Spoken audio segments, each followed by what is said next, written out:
Now, we've seen drag queen story time rolled out, not just in the US, but right here in Australia.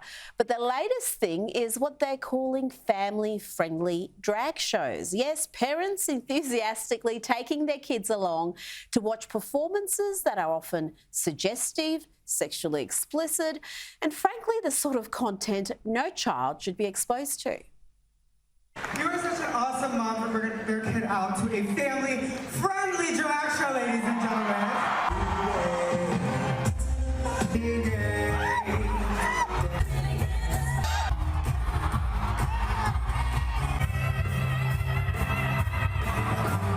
Are you confused yet?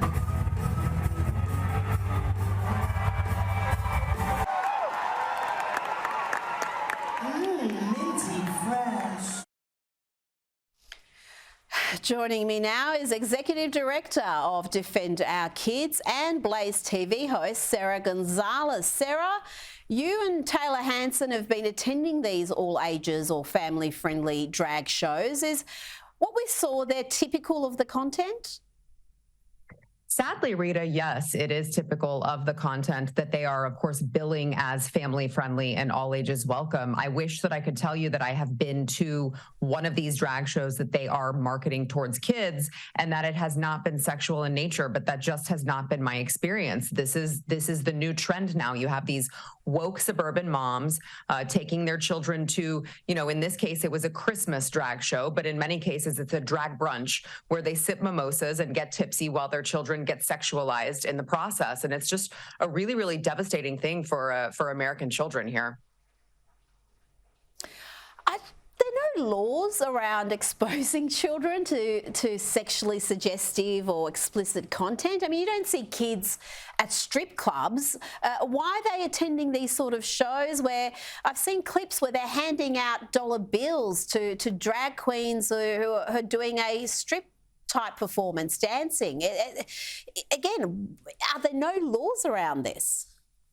See, this is the thing that we are trying to prove, Rita, with my organization, Defend Our Kids Texas, is that we are trying to prove the point that there are laws already on the books that should be protecting children from these events. Unfortunately, lawmakers didn't have the foresight to think that they would have to include things like drag queen shows in all of these laws protecting children from being sexualized. So now we're seeing the ramifications of that. But our point in going in and getting this footage and showing people, how is this any different from taking your child to a strip club? As you mentioned, it's not any different. And unfortunately, we are living in a time where the LGBTQ community seems to be exempt from all of these ramifications, from the consequences of sexualizing children. And that is what my organization aims to stop.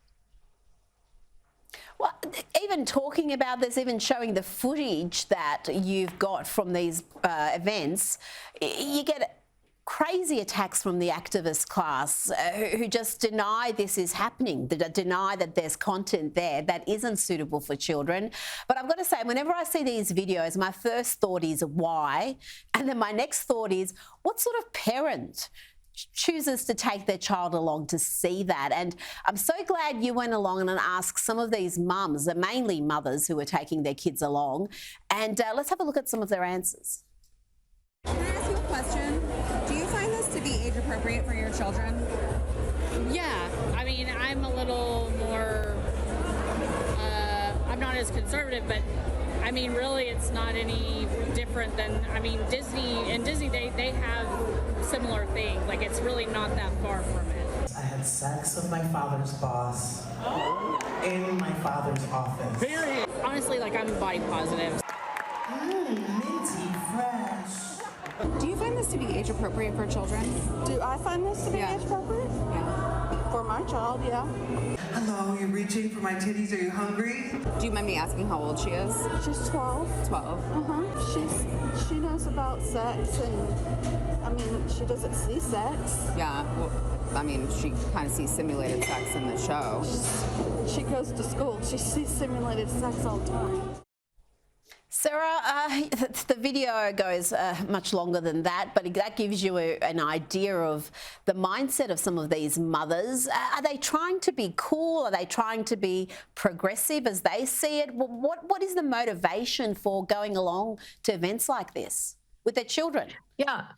Yeah. Unfortunately, I mean, look, I think the sad reality is a lot of them just aren't good parents, and they are doing what they want to go do, which is, engage in all of this debauchery, and they don't want to spend the money on a babysitter because that is how little they care about their children. I also think there is a large subset who they have just totally fed into this religion of wokeism, and they are literally sacrificing their children at the altar of wokeism, and they are handing these children away to sexualize. I mean, I see it time and time again when I go to these events. These women think that they are doing absolutely nothing wrong, and they just roll over and say, well, they're going to learn about it anyway. I mean, you heard this woman say, well, she sees simulated sex all the time at school. I have some questions, Rita, because Really? I've not seen how the simulated sex is a part of a curriculum. Trust me, I know it's gotten bad in America, but I don't think it's gotten that bad. So I would like to know where her children are going to school, but unfortunately, they just kind of want to pass the buck and say, well, they're going to learn about it anyway, so I might as well not spend money on a babysitter and just take them with me. Oh, goodness. And that was in Texas. That's another thing. That wasn't Portland or California or New York City. That was in Texas. Mind you, Austin, which is, had a bit of a Californication occur there. But Sarah, good luck to you. Well done on exposing what is happening at these events. And hopefully the lawmakers catch up with these events and enforce the law. Because like you said, the laws are already there. They're just choosing not to enforce them. Sara Gonzales, thank you for joining me tonight. Thank you so much, Rita.